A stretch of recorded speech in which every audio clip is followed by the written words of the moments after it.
ठोस विलयन solid solution. दो ठोसों के समांग मिश्रण को ठोस विलयन कहते हैं। ये दो प्रकार के होते हैं। पहला सर्वांग सम गलनांक बिंदु कॉन्ग्रुएंट मेल्टिंग पॉइंट और दूसरा असर्वांग सम गलनांक बिंदु इनकॉन्ग्रुएंट मेल्टिंग पॉइंट। अब सर्वांग संग गलनांक बिंदु कॉन्ग्रुएंट मेल्टिंग पॉइंट को समझने के लिए हम जिंक मैग्नीशियम तंत्र जिंक मैग्नीशियम सिस्टम की स्टडी करते हैं। जिंक मैग्नीशियम का फेस डायग्राम है। यहाँ पर पैरामीटर टेम्परेचर और संगठन लेंगे, कंपोजिशन लेंगे। इस यहाँ और यहाँ दोनों टेम्परेचर पैरामीटर है, जबकि नीचे कंपोजिशन पैरामीटर है। अब इस पॉइंट पर 100% Zn और 0% मैग्नीशियम और इस पॉइंट पर 100% मैग्नीशियम और 0% Zn है। 100% Zn में यहाँ जो ये टेम्परेचर है पॉइंट ए है, यह पॉइंट ए प्योर जिंक का गलन बिंदु है, प्योर जिंक का मेल्टिंग पॉइंट है जो है 420 डिग्री सेल्सियस। जबकि यहाँ ये पॉइंट बी प्योर Mg का गलन बिंदु है जो 650 डिग्री सेल्सियस है, प्योर मैग्नीशियम का मेल्टिंग पॉइंट है जो 650 डिग्री सेल्सियस है। अब वक्र AC की बात की जाती है तो वक्र AC में A पॉइंट पर Zn अपनी सॉलिड और लिक्विड दोनों फेसेस के अंदर प्रेजेंट है। मतलब A पॉइंट पर सॉलिड Zn और लिक्विड Zn एक दूसरे के साथ साम्यावस्था में प्रेजेंट है, इक्विलिब्रियम में प्रेजेंट है। जैसे जैसे इस Zn के अंदर मैग्नीशियम को ऐड किया जाता है तब Zn का मेल्टिंग पॉइंट गलन बिंदु वक्र AC के सहारे कम होता जाता है। तो वक्र कर्व AC के किसी भी बिंदु पर ठोस Zn और Mg का लिक्विड दोनों साम्यावस्था में प्रेजेंट है, इक्विलिब्रियम में प्रेजेंट है। तो फेस का मान हो गया 2 कंपोनेंट सिस्टम में कंपोनेंट का मान हो गया 2, तो डिग्री ऑफ फ्रीडम का मान आ जाएगा 1। तो वक्र AC के किसी भी पॉइंट को डिस्क्राइब करने के लिए किसी एक पैरामीटर की रिक्वायरमेंट होगी, किसी एक वेरिएबल की, एक चर की ज़रूरत होगी।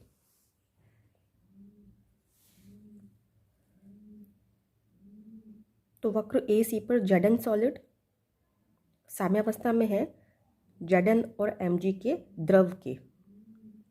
इसी तरह से वक्र B और E की बात की जाती है तो पॉइंट B पर 100% Mg है और जैसे जैसे इसके अंदर Zn मिलाएंगे तो Zn के मिलाने पर Mg का गलनांक मेल्टिंग पॉइंट कर्व BE के सहारे कम होता जाता है और कर्व BE के किसी भी पॉइंट पर Mg सॉलिड और जिंक और मैग्नीशियम का जो द्रव है, लिक्विड है, वह एक दूसरे के साथ साम्यावस्था में प्रेजेंट है। तो फेस का मान हो गया 2, कंपोनेंट का मान हो गया 2, तो degree of freedom reduced face rule में ये दोनों मान रखने पर फेस और कंपोनेंट के, तब डिग्री ऑफ फ्रीडम का मान आ जाएगा 1। तो इस वक्र पर किसी भी पॉइंट को डिस्क्राइब करने के लिए किसी एक वेरिएबल या किसी एक चर की ज़रूरत होगी। इसमें 2 वक्र और प्रेजेंट है, वक्र CD और वक्र DE। इनकी स्टडी करने से पहले हम पॉइंट C की स्टडी कर लेते हैं। इस बिंदु पर AC और DC कर्व आकर के मिल रहे हैं। इस बिंदु पर जहाँ वक्र AC पर Zn सॉलिड अलग हो रहा था इस कर्व पर सॉलिड की फॉर्म में, और यह Zn सॉलिड जिंक और मैग्नीशियम के द्रव के साथ इक्विलिब्रियम में था, वही यह C पॉइंट पर आते ही एक नया यौगिक का फॉर्मेशन कर लेता है, एक नए कंपाउंड का फॉर्मेशन कर लेता है, MgZn2 यौगिक का फॉर्मेशन भी कर लेता है, तो इस सी पॉइंट पर आते ही यह MgZn2 भी सॉलिड के फॉर्म में अलग हो जाता है। तो ये पहले से ही जिंक सॉलिड फॉर्म में अलग हो रहा था, लेकिन सी पॉइंट पर आते ही MgZn2 एक नए यौगिक के रूप में सॉलिड की फॉर्म में भी अलग हो रहा है। तो इस पॉइंट पर तीन प्रावस्थाएं एक दूसरे के साथ साम्यावस्था में उपस्थित रहेंगी, एक दूसरे के साथ इक्विलिब्रियम स्टेट में प्रेजेंट रहेगी। एक जिंक सॉलिड फॉर्म में, दूसरा जो नया कंपाउंड बना है, नया यौगिक बना है MgZn2 सॉलिड फॉर्म में, और एक Mg और Zn का द्रव, मैग्नीशियम और जिंक का लिक्विड। ये तीनों प्रावस्थाएं एक दूसरे के साथ साम्यावस्था में रहेंगी, इक्विलिब्रियम में रहेंगी इस पॉइंट सी पर, और इस सी पॉइंट को यूटैक्टिक पॉइंट कहा जाता है। तो फेस का मान हो गया 3, 2 सॉलिड और 1 लिक्विड। कंपोनेंट का मान हो गया 2, तो डिग्री ऑफ फ्रीडम का मान आ जाएगा 0। मतलब कि इस पॉइंट पर टेम्परेचर और कंपोजिशन फिक्स रहेंगे। अब बात की जाती है पॉइंट ई की। तो पॉइंट ई वह पॉइंट है जहाँ पर BE और DE पॉइंट आकर, BE और DE कर्व आकर के मिल रहे हैं। तो BE वक्र के सहारे जहाँ केवल Mg सॉलिड के फॉर्म में अलग हो रहा था और इस लिक्विड के साथ में, Zn Mg के लिक्विड के साथ में इक्विलिब्रियम में था, वही इस E पॉइंट पर आते ही यह भी एक नया यौगिक का फॉर्मेशन स्टार्ट कर देगा, जो कि सॉलिड के फॉर्म में अलग हो जाएगा MgZn2 सॉलिड के फॉर्म में। तो इस पॉइंट पर भी मैग्नीशियम सॉलिड के फॉर्म में पहले अलग हो रहा था, लेकिन ये पॉइंट आते ही एक यौगिक कंपाउंड MgZn2 की फॉर्म में, सॉलिड के फॉर्म में अलग होना स्टार्ट हो जाएगा, और एक MgZn का द्रव। ये तीनों प्रावस्थाएं एक दूसरे के साथ इक्विलिब्रियम स्टेट में, साम्यावस्था की स्थिति में रहेंगे इस पॉइंट ई पर। यह पॉइंट ई यूटैक्टिक पॉइंट कहलाता है। तो फेस का मान हो गया 3, कंपोनेंट का मान हो गया 2, डिग्री ऑफ फ्रीडम F का मान आ जाएगा 0। तो इस पॉइंट पर कंपोजिशन एंड टेम्परेचर फिक्स हो जाएंगे। यदि उस टेम्परेचर और कंपोजिशन को थोड़ा भी ऊपर या नीचे कर दिया जाएगा तो ये तीनों इक्विलिब्रियम स्टेट में नहीं रहेंगे, कोई एक फेस इस साम्यावस्था की स्थिति से हट जाएगी। अब वक्र DC की बात करते हैं। इससे वक्र D और C पर दो प्रावस्थाएं साम्यावस्था में रहेंगी, एक यौगिक MgZn2 सॉलिड फॉर्म में और एक Mg और Zn का लिक्विड। तो वक्र DC पर MgZn2 सॉलिड की फॉर्म में इक्विलिब्रियम में है Mg और Zn के लिक्विड के। तो फेस का मान हो गया 2, कंपोनेंट का मान हो गया 2, तो डिग्री ऑफ फ्रीडम का मान आ जाएगा 1। तो वक्र DC पर जहाँ पर दो प्रावस्थाएं एक दूसरे के साथ, दो फेस एक दूसरे के साथ इक्विलिब्रियम में प्रेजेंट है, इस वक्र DC के किसी भी पॉइंट को डिस्क्राइब करने के लिए किसी एक वेरिएबल की रिक्वायरमेंट होगी। यह वक्र DC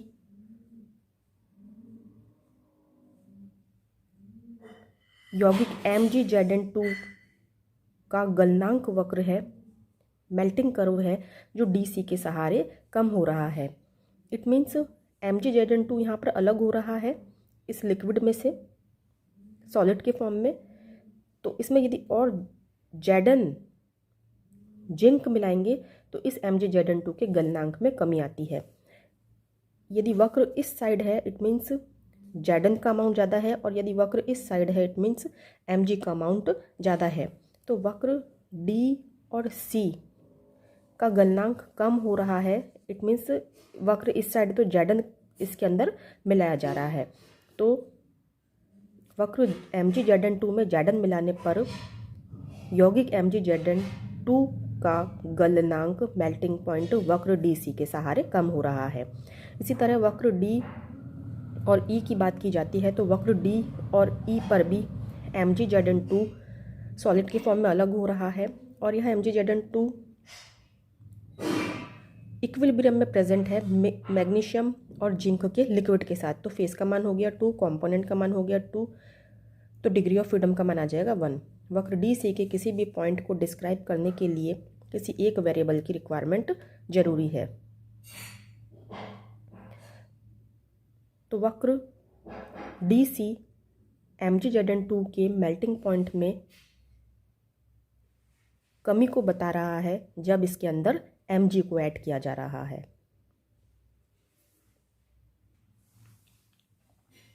अब ये जो नीचे का पोर्शन है, यहाँ पर टेम्परेचर कम हो रहा है, तो यहाँ पर कोई भी फेस लिक्विड स्टेट में प्रेजेंट नहीं रहेगी, सब सॉलिड फेस के अंदर ही प्रेजेंट रहेगी।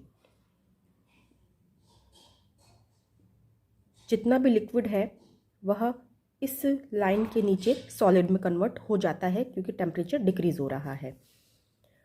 और इस AC, DC, DE और EB के ऊपर की बात की जाती है, ऊपर के क्षेत्र की बात की जाती है, तो इस क्षेत्र के अंदर Zn और Mg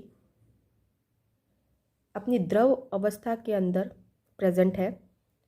Zn और Mg का गलित द्रव मिश्रण इसमें प्रेजेंट है। Zn और Mg को मेल्ट कर दिया जाता है और इन दोनों का लिक्विड यहाँ पर प्रेजेंट होता है।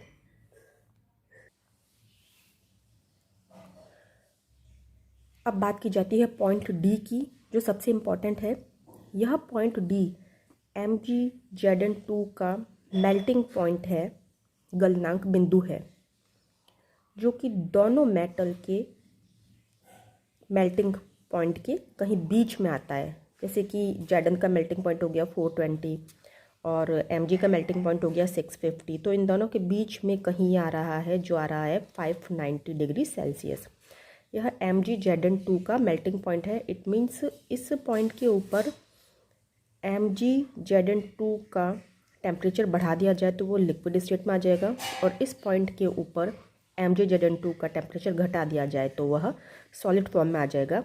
लेकिन इस पॉइंट के ऊपर MgZn2 अपनी लिक्विड फेस और सॉलिड फेस दोनों पर एक साथ इक्विलिब्रियम अवस्था में प्रेजेंट रहता है। तो इस पॉइंट के ऊपर, जिसे हम कॉन्ग्रुएंट मेल्टिंग पॉइंट कह रहे हैं, congruent melting point of MgZn2, इस पॉइंट के ऊपर MgZn2 अपनी द्रव अवस्था और MgZn2 अपनी सॉलिड अवस्था दोनों फेसेस में इक्विलिब्रियम अवस्था में प्रेजेंट है, अपनी साम्यावस्था स्थिति के अंदर उपस्थित। अब इस पॉइंट डी पर सॉलिड MgZn2 और लिक्विड MgZn2 का संगठन कंपोजिशन एक सा रहता है। ये देखिए, यहाँ पर संगठन की बात की जा रही है। संगठन सपोज माना कि 60% Zn है और 40% Mg है, तो 60 और 40% का जो रेशो है वह अब लिक्विड स्टेट में भी सेम रहेगा और सॉलिड स्टेट में भी सेम रहेगा। इस पॉइंट के ऊपर कंपोजिशन MgZn2 लिक्विड फेस और कंपोजिशन MgZn2 सॉलिड फेस, दोनों फेस में इस पॉइंट पर कंपोजिशन संगठन समान रहेगा, रेशो दोनों का इक्वल रहेगा। तो यह तापक्रम, यह टेम्परेचर यौगिक MgZn2 का कॉन्ग्रुएंट मेल्टिंग पॉइंट है, congruent melting point of MgZn2 compound. यह पॉइंट डी बताता है जिसका टेम्परेचर है 590 डिग्री सेल्सियस। इस 590 डिग्री सेल्सियस पर ही MgZn2 यौगिक बनता है, MgZn2 यौगिक का फॉर्मेशन होता है। अब इस पॉइंट बी पर एक बात और समझिए, मैं कह रही हूँ कि सेम कंपोजिशन है, इट मीन्स इस पॉइंट पर कंपोजिशन सेम है, लिक्विड का भी और सॉलिड का भी, ठीक है। अब इस चीज़ को इस तरह से समझती है कि जैसे सपोज बीकर के अंदर MgZn2 सॉलिड स्टेट में और MgZn2 लिक्विड स्टेट में प्रेजेंट है, ठीक है ना। ये पॉइंट मेरे पास आ गया डी, क्यों? क्योंकि दोनों साम्यावस्था में एक दूसरे के साथ प्रेजेंट है, इक्विलिब्रियम में प्रेजेंट है। अब यदि मुझे कहा जाए कि यहाँ पर फेस कितनी प्रेजेंट है, तो हम कहेंगे फेस 2 प्रेजेंट है, एक सॉलिड और एक लिक्विड, तो फेस का मान आ गया 2। लेकिन यदि मुझसे पूछा जाए कि इस पॉइंट पर, केवल इस पॉइंट पर कंपोजिशन कितना है, तो देखिए कंपोजिशन में फॉर्मूला दोनों का सेम आ रहा है, MgZn2 सॉलिड फॉर्म में और MgZn2 लिक्विड फॉर्म में। लेकिन केमिकल इक्वेशन मतलब केमिकल फार्मूला तो सेम ही है। तो मैंने आप लोगों को प्रीवियस लेक्चर में कंपोजिशन के बारे में पढ़ाया है कि कंपोजिशन कैसे निकलता है। तो यदि वो लेक्चर आप लोग देख लेंगे तो आपको इजीली समझ में आ जाएगा कि यहाँ पर कंपोजिशन का मान केवल 1 आ जाएगा पॉइंट डी पर। तो रिड्यूस्ड फेस रूल में मान रखने पर f = c - p+1, then f = component का मान आ गया 1 एंड फेस का मान आ गया 2, देन +1, तो f = 0। इट मीन्स इस पॉइंट डी पर टेम्परेचर एंड कंपोजिशन फिक्स रहेगा। हम दोनों में से किसी को भी ऊपर या नीचे नहीं कर सकते हैं। यदि करते हैं तो ये दोनों अपने इक्विलिब्रियम स्टेट में प्रेजेंट नहीं रहेंगे, कोई एक फेस चेंज हो जाएगी।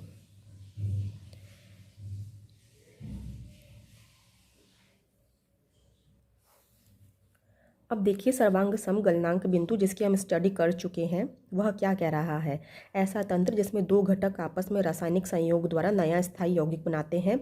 दो घटक आपस में संयोग करते हैं। दो घटक मेरे पास हो गए, एक Zn और एक Mg, और आपस में रासायनिक संयोग कर रहे हैं, केमिकल रिएक्शन कर रहे हैं और नया स्थायी यौगिक बनाते हैं। और यहाँ पर स्थायी यौगिक स्टेबल कंपाउंड जो कि MgZn2 की बात की जा रही है, जो बिना वियोजित हुए निश्चित ताप पर तुरंत पिघल जाते हैं और यह पिघलना सर्वांग सम कहलाता है।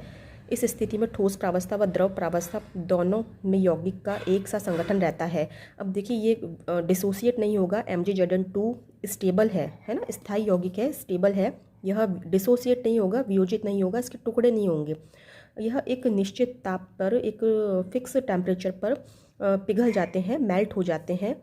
जो मैंने पॉइंट डी बताया था, ये उस पॉइंट डी की बात कर रहा है कि उस पॉइंट डी के ऊपर टेम्परेचर बढ़ाएंगे तो वो पिघल जाएगा और उस पॉइंट डी के नीचे टेम्परेचर करेंगे तो वह सॉलिड में कन्वर्ट हो जाएगा।